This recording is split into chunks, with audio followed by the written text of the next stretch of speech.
And the other thing is that we need to be,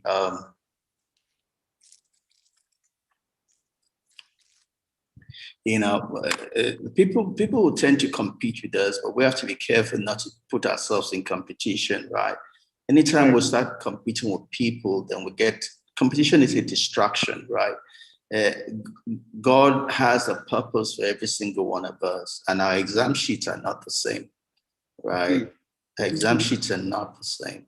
So when I start comparing myself to someone else, I'm going to fail that exam because the questions are not the same, right? So I have to find out what God's purpose is for my life and set about doing that.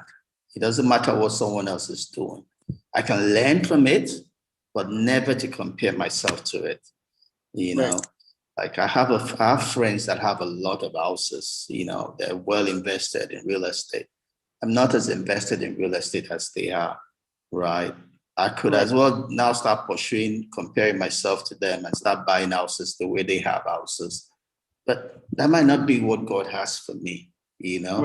I have to find out what is God's plan for me.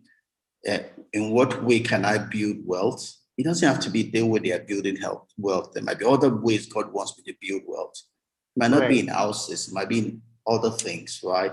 So whatever I do has to be something that my heart is at peace with, not because someone else is doing it. Because they might be grace to do that. And I start doing that and I will have problems because I don't have the grace they have, right?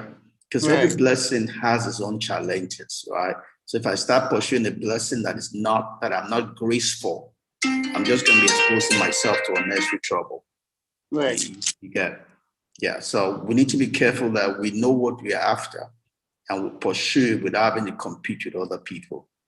Rather, we're competing with ourselves, making sure that we are growing, you know.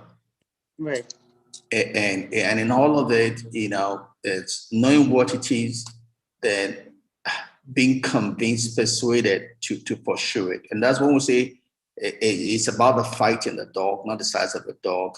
It's talking about how convinced am I about what I'm pursuing, how much conviction is backing it. And that's easy for you. Like you get to talk to a lot of women about miscarriages and all of that. You have a lot of fight inside of you based on the experience of life you're being through, right? It's not just something that you're saying from the head. Like you say, you could spend hours talking about it because you have lived it, right? And that's what makes a difference. And here also we talked about the fact that we're influenced by the people we keep closest to us, the community we work in, affects who we are and who we're going to be. So we have to be wary of the people we spend time with because they will affect our lives, whether we like it or not, because we're spirits, we're energy, as we relate with other people, something about them gets rubbed off on us and something about us gets rubbed up on them and we affect one another. So if there's someone that has something that, I don't want in my life, I don't want to be spending too much time with a person. Yeah. Yeah.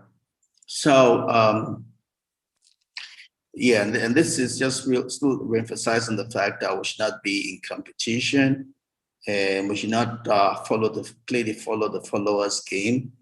But we can learn from one another, but not that I now want to be like someone else. I'm never going to be like someone else. I'm never even going to be the best version in being like someone else.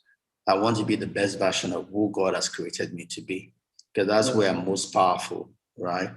I'm going to play in second fiddle if I try to be like someone else, and I'll miss God's purpose for my life.